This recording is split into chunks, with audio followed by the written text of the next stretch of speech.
laawol kisal ko laawol peewal e ɓantal. Bismillahir Rahmanir Rahim. Alhamdulillahi Rabbil Alamin. Wassalatu wassalamu ala rasulihil amin wa ala alihi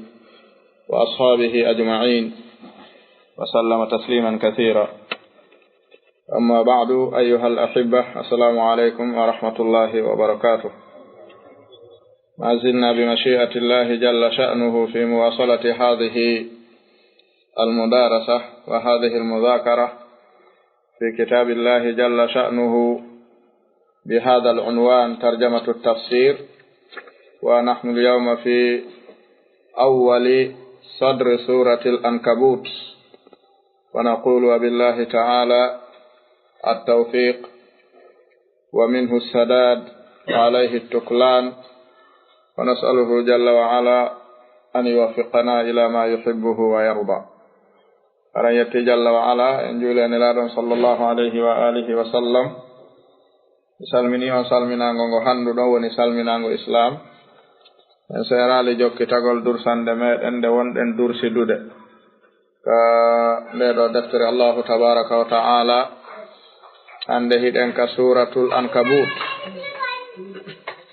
Suratul Ankabut woni simore nogay e jeenayire nden. Si en iwri Baqara ɗen tipporde Naasi, inde tippi Makka, bimana ko nde zaman makki hinde tippi fi fatratil makkiya, siwana yoga e ayeje seeɗaje ni, inde jogi ayeje 60 inde tippi ba'da surati Rum. nde Rum tippi ha gasi, Ankabuti hikki ɗon. aray suratul Ankabutu innirama suratul Ankabut, tawgol Allahu tabaraka wa ta'ala welama jantagol e nder mayre kunɗo kullum. kun o tagi jeya kun e kulloy ɓurkoye fofude golle, ɓurkoye fofude kañum tigiri,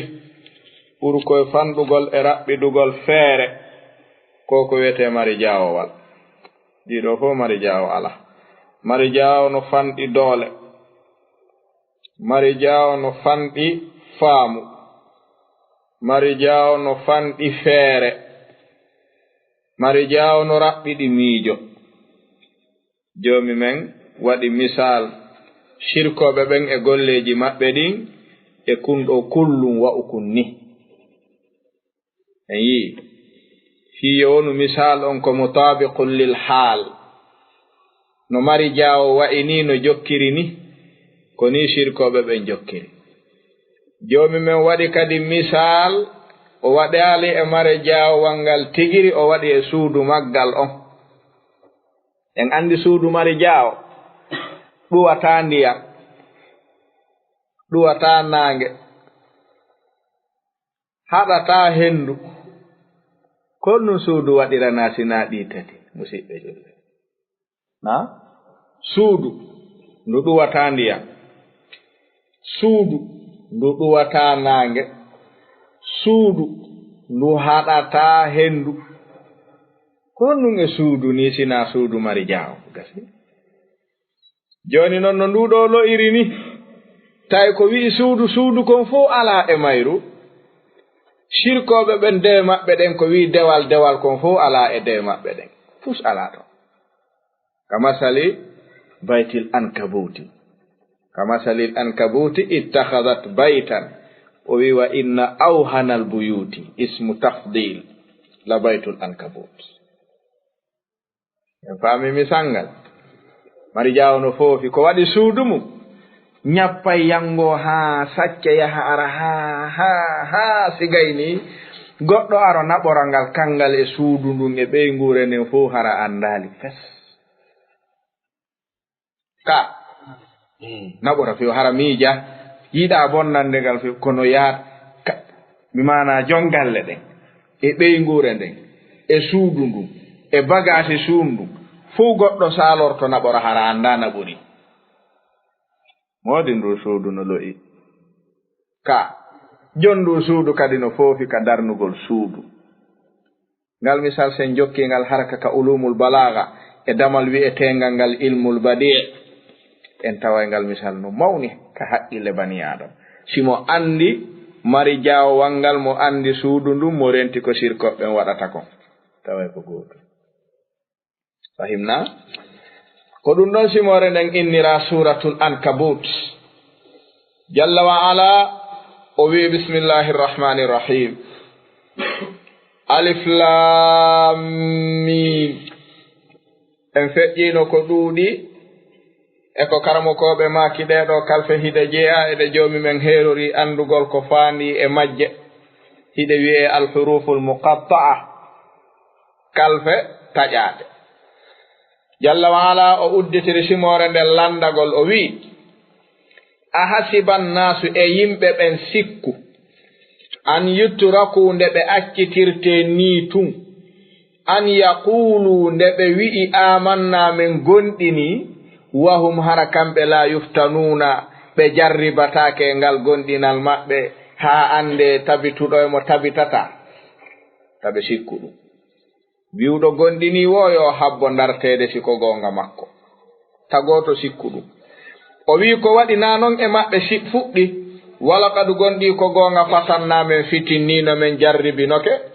alladina ɓe min qablihim attinoɓe ɓe fala ya'lamanna allahu koma allahu on feññin gandal muɗum ɓayri kanko himo andi alladina ɓen ɓe tawta sadaqu ɓe gongi wala ya'lamanna koma o andu o feññinana ɓe andaɓen gandal muɗum wondema ande alkadibina fenuɓe ɓen kadi e wiwɓe ɓen gonɗini ɗiɗo koma feñana yimɓe ɓen kanko himo andi gonɗinɗo emo gonɗina gonɗinowo emo gonɗinta gonguɗo e gonɗinal ngal e fenuɗo wirnanakimo hay hunde kono koma o hollu ɗum ɓe andaɓen sinatuma holla woni enen o holla en ɗum e yimɓe ɓen o holla en ɗum kadi e hoore me en o wi am hasiba ka tanjini alladina ɓen yamaluna ɓe no golla assayi'ati boneji ɗin ɓe tanjini an yasbiquna nde ɓe laawotomen men ronka ɓe hendade o wi si ɓe sikki ɗum sa'a boni ma yahkumuna ɗum ko ɓe woni ñaawude ɓe tanjino o wi man kana kala on laatiɗo yarjuhimo tanjini liqa allahi hawroygol e allahu on ñande darngal yo faamu dey fa inna ajal allahi lajal ngal allahu on lajini ngal la aatin ko araygal feere wo ala wa huwa ko kanko tun woni assami'u nanowo kona wowlede kon al alimu anduɗo kona huwede kon o wi waman jahada kala on tinniɗo ka diina joomi me en fa innama faame yujahidu ko woni tinnanade li nafsihi ko hoore makko a tinnantako ɗo hoore goto ko waɗuɗa wo e diina ko hoore ma waɗanɗa ko ɗum haɗi waɗa ko waɗi inna allaha allahu on la ganiyun ko o galo yondiniɗo anil alamina ga e tagore nde o wi walladina ɓen noon ɓe tawta amanu ɓe gondini wa amilu salihati ɓe golli moƴƴuɗi yamiraɗi ɗin lanukaffiranna ko mamen heefu men itta anhum ga e maɓɓe sayyi'atihim boneji maɓɓe ɗi ɓe wonno yande e muɗum wala najziyannahum ko mamen yoɓoyɓe kadi ahsana ko ɓuri laɓede alladi nden kanu nde ɓe laatino yamaluna hiɓe golla men ɓeydano yeyɓe o wi wa wassayna men wasike al insana neɗɗanke on min yamirimo bi walidayhi nene makko e baba en makko husnan yo waɗanɓe moƴƴere kala nde o wawi taw raɓɓinɗinno e waɗangol ɓe kala koyete moƴƴere ko ɗum si o ari bi sigati nakira fiwata lando ko honɗum e moƴƴere o wi nakira on ko nafata ko kala ko jaɓuɗa ko moƴƴere waɗan nene ma e baben ma ala ko heddi ta suɓ o yiwa in jahadaka si tawi noon ɓe tinnodi e maɗa ɓe daranike ma ɓe wakkilike ɓe wi'i ko ma ɓe waɗine li tushrika bi ko ma shirkanalan kafida e amma laysa laka ɗum ko laatanakima bihi e ko ɓe ɗaɓɓirma kon ilmun gandal wondema ɗum no hana waɗanede lan haray fala tuti'huma wata ɗoftoɓe ɗum joomi men wi neɗɗo ala haqqe ɗoftede si tawi koye lundagol taguɗo o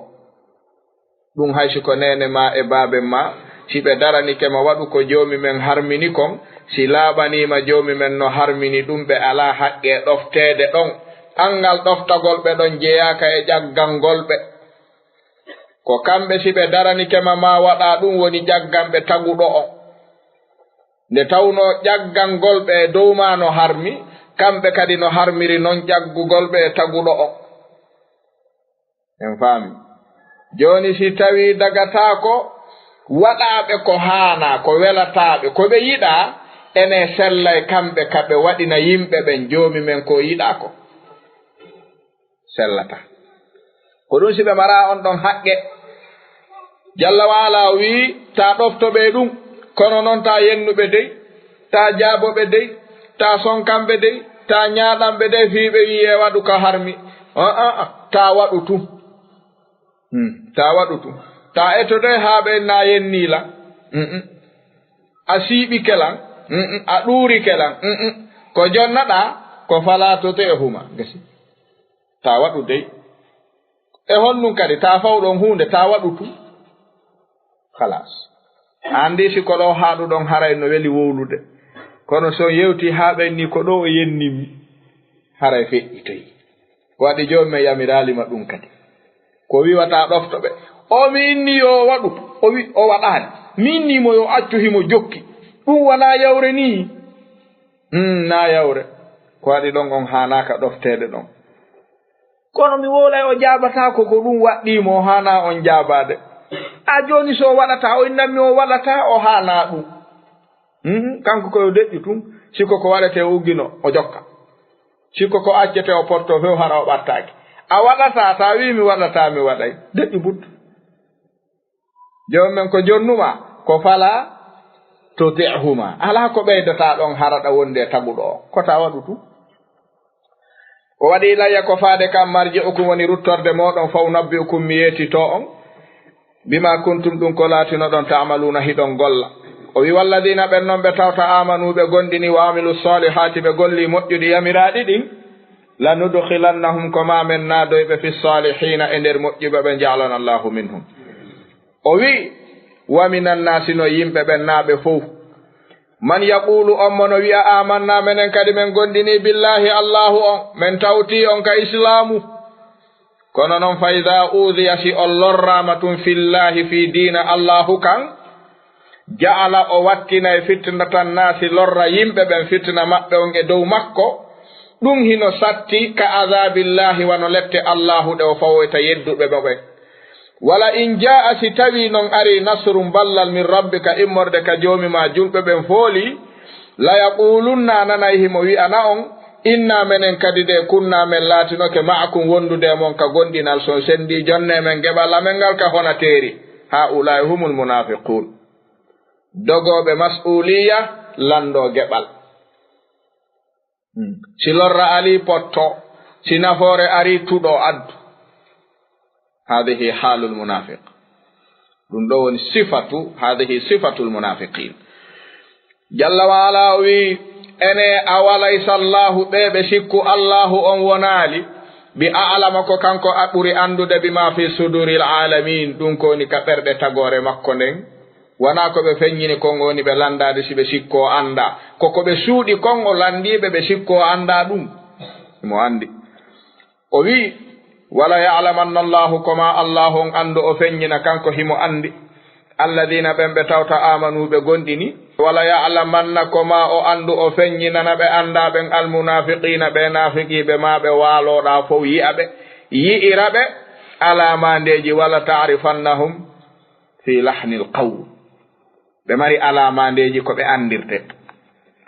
wa qala wi alladina ben non kafaru yeddube nare do garanti mola na do dettaado ka annababe nelabe dogi potti nare garanti o wa qala wi alladina ben kafaru yeddube be wi ani lil ladina wonande ben amanu gondimbe hey ittabi'u jokke sabilana lawol amengol men wi ongol tum si tawi bakkatu no ton si tawi bone no ton ko menen yamiri on wal nahmil fi yomen rondo to khatayakum gopi modon kala ko hebudon e ko men yamiri on kon wade wama hum jomen wi be wonali bi hamilina ko be rondo to be min khatayahum gopi bendi min shay'in hay e hunde ko wadi innahum bella kadibuna ko be fenube hay ko mabbe ko be tawoyebe townata wala tajiru waziratu wizra ukhra be wi hey no wodi yobe hey jokku ko mi tawruɗami kon si tawi bakkatu no tommi detti mi rondoytu si bakkatuno ton jommi wina gonga ma hay ko ma ko ngatonoyta terto ɗum jomme yeeti ronditanaɓe ɓen ɓe ɗaynayi on nani o liɓoyaygal ɗa hara ala ɗetto wosina an a rondoyto mawɓe fuuta ɓe maki wo mawba ronkata ñiire mum ka awa mo faggi keɗo dongal naɓori o rondoyto ɗum o ronkoyta ɗum ma o rondoyo ɗum a gollata ɗo hay goto rondanuma ɗum o wi wala yahmilunna ɓeɗo noon ko ma ɓe rondoyo ñande dargal asqalahum teddendiji maɓɓe ɗi ɓe faggi wa asqalan e teddendiji goo ma asqalihim wondude teddendiji maɓɓe wala yusalunna ko ma ɓe landoye yawmal qiyamati ñande dargal amma kanu gaay ɗum ko ɓe laatino yaftaruna hiɓe fefindo ɗo noon en heɓay ɗo golle si tawi ɗen wondi jomi men wiɗa wa ma hum bi hamilina min khatayahum min shay'in ɓe rondoytako e bakkatuji ɓen jokkuɓe ɓe huune jomi men wimami ɓe rondoyto bakkatuji maɓɓe ɗin ɓe rondoyo kadi bakkatuji goo wondude bakkatuji maɓɓe ɗin ko hondi ɓe rondoyto ɗo wondude bakkatuji maɓɓe ɗin kadi hondi wondi jan andi honɗi woni ɗi heɗitore moƴƴa ɗo sina ɗum seway moƴƴa no sewi de jomi men wi wa ma hum bi hamilina min khatayahum min shay'in o wi wala yahmilunna asqalahum wa asqalan ma asqalihim kadi ko honno ɗum ɗo tumbodirirta jomi men ko dirnito kon ko hay goto faggitata ko ɗo bakkatu goɗɗo goo aroya rondo on ɗo ko jomi men tabintinni ɗo kon no rondoye ko si a tindini oɗo e bone si o waɗi on ɗon bone o rondoyto bone mo rondi on rondoɗa bone tindingol mo ngol an kadi heɓa ɗon geɓal hal fahimna ko waɗi man da'a ila hudan falahu ajruhu wa ajru man amila bihi la yunqasu min ujurihim shay'un wa man da'a kadi ila dalalatin falahu wizruhu wa wizru man amila biha wala yunqasu min awzarihim shay'un ɗo wana ko ɓe waɗi kon bakkatu mum on dey ɓe rondanoytoɓe ko bakkatu noddugol yimɓe ɓen e majjere nden ɓe wattoyay ɗum e bakkatuji maɓɓe goɗi ɓe faggino hal fahimnahu ko dirnaɗa kon en andi wana ɗum tabintinna ɗo si tawi en faamirali ni en dirnayɗa aren mahiten ko dirnuɗen kon ɗa fahimna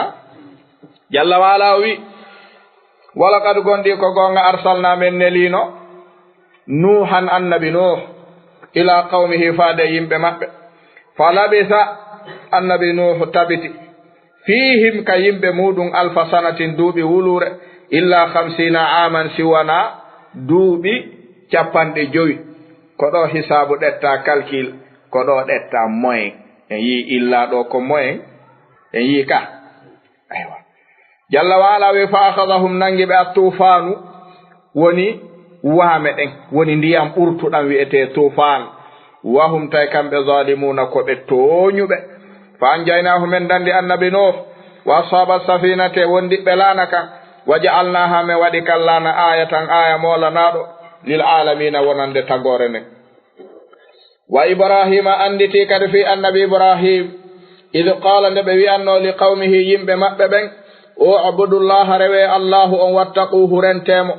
dhalikum ko ɗum moɗon hayrul lakum ɓuri on moƴƴande in kuntum si tawi on laatike ta'lamuna hiɗon andi innama faame ta'buduna ko wonɗon rewde min dunillahi ganin allahu on awsanan ko sanamuji wa takhluquna hiɗon fefindo ifkan fefinanɗe hiɗon moƴƴina ifkan fefinanɗe innal ladina ɓennon ɓe tawta ta'buduna hiɗon rewde min dunillahi ganin allahu on faame la yamlikuna lakum ɓe jeytanta on risqan hay arkise awa fabtahu ɗaɓɓe indallahi ka allahu on tum a risqa arkise on toremo kanko tum ɗum wa'buduhu rewemo kanko tum washkuru lahu weltanemo yettonmo e ko woni on okkorde kon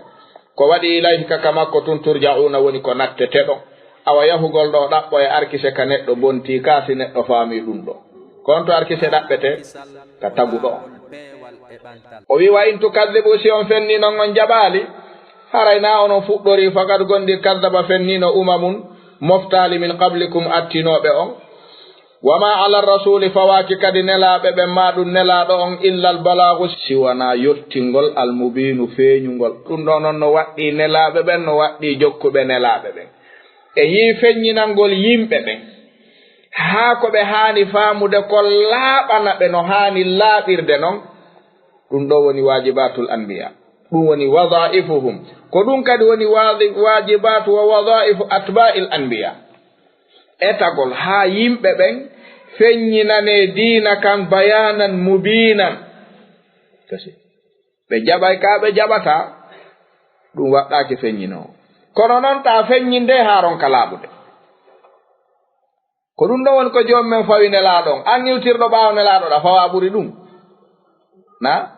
a fawa ka ɓuri ɗum o wi awalam yaraw ene ɓe yimɓe ɓe yaali kayfa ko honno yubdi ullahu allahu woni fuɗɗorde al halqa tagu makko ngu ɓe yaali ɗi taguuji ɗuuɗuɗi sertuɗi summa refti yuiduhu himo natta ngu tagu ka makko himo wurna woɓɓe himo wara woɓɓe o wi inna dhalika waɗugol ɗum alallahi ka allahu on yasirun koko newi qul wiw siru yahe fil ardi ka leydi fanduru ndaron kayfa ko honno baɗa allahu on woni fuɗɗorde al halqa tagu makko ngu so yeyi on yiyay kawaseji summa refti allahu yunshiw himo fuɗɗa kadi annash'ata fuɗɗande al akhirata sakkitinde nden woni no fuɗɗori ni arande nden si on maayi ha on lanni ko ni kadi o fuɗɗitorto sakkitinde nden woni darngal ngal inna allahu ala kulli shay'in e dow kala hunde qadirun ko hattanɗo yu'adhibu himo letta man yasha'u on mo haaji lettude wa yarhamu himo yurmina man yasha'u on mo haaji yurminde wa ilayhi ko faade ka makko tun tuqlabuna woni ko waylitortoɗon yaho wama antum o wonali noon bi mu'jizina ko on laawotoɓe ɗe fil ardi ka leydi wala fis sama'i wona on laawotoɓe kadi ka kammu wama lakum alana on min dunillahi ganin allahu on min waliyin hay giɗo heftowo wala nasirin wona wallitotoɗo wona ballo walladina ɓen noon ɓe tawta kafaru ɓe yeddi bi ayatillahi ayaji allahu ɗen wa liqa'ihi ɓe yeddi kadi hawroygol e makko ngol ulaika ɓen ɗon de yaisuɓe taƴike min rahmati yurmede anden wa ulaika ɓen ɗon lahum no wodani ɓe adabu lette alimun muusuɗe fama kana o wi laatanoki jawaba qawmihi jabawol yimɓe annabi ibrahima wonande ɓe ɓaawo nguɗo waaju fof nde ɓe gayni waajade ɓe jabanoki annabi ibrahima illa siwona an qaalu ko ɓe wi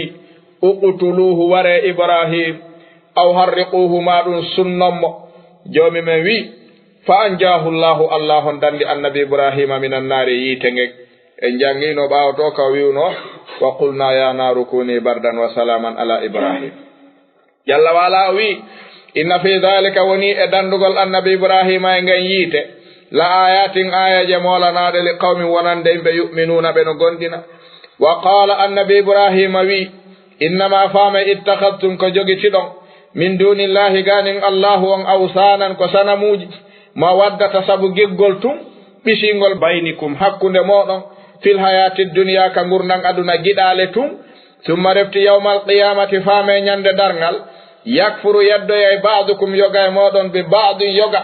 wa yal'anu faame kadi huɗoya e ba'dukum yoga e moɗon ba'dan yoga faame si on duumike ɗum ha on maayi wa ma'wakum werde moɗon annaru ko yiite ngen wa ma lakum alana on min nasirina hay walloɓe fa amana lahu gondinani annabi ibrahima ko ɓe addi kon lutun annabi lut wa qala annabi ibrahima wi inni min muhajirun komi ferowo yaha ila rabbi faade ka joomi an innahu joomi an huwa al azizu kankon tedduɗo foluɗo alhakimu ñeeñuɗo on wa wahabna lahu min okki annabi ibrahima ishaqa ɓiɗɗo maɓɓe wiyeteɗo ishaqa